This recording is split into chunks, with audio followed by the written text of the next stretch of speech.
In today's video, I'm going to teach you how to add realistic fingerprints and smudges with roughness maps in Dimension. If you've ever looked at a product render and felt it was a little too perfect, this is for you. Roughness maps control how shiny or matte a surface appears. By overlaying subtle fingerprints and smudges, you can make plastics, glass, and metals look convincingly handled and real. Start by opening your browser and searching for roughness maps for Adobe Dimension. You're looking for graphics that resemble oily fingerprints, swipes, or light grime. Head over to Adobe Stock and search for terms like smudges, fingerprints, or surface grime. Choose a clean, high-resolution graphic that doesn't include strong color.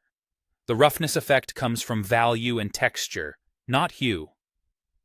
If you have the option, download a PNG.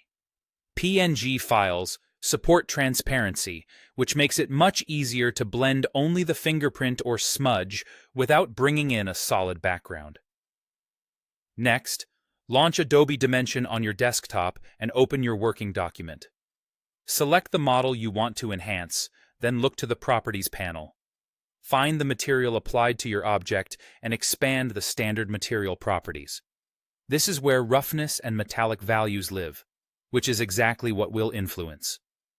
Choose Place Graphic on Model and import the fingerprint or smudge image you just downloaded. Dimension will add it as a graphic aligned to your model's UVs.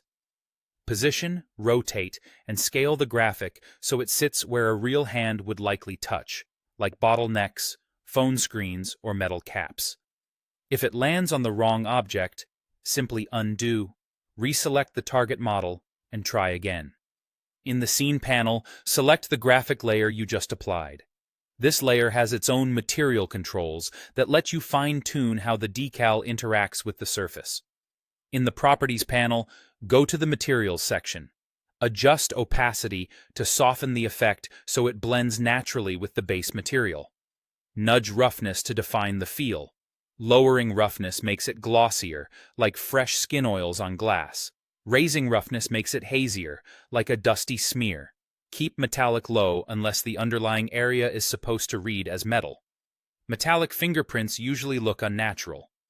Make small, incremental changes and orbit your camera so the highlights reveal what's happening. That's it.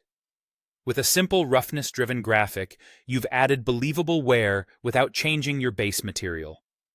Repeat the process with a few varied prints for extra realism, and enjoy how much more tactile your render now feels.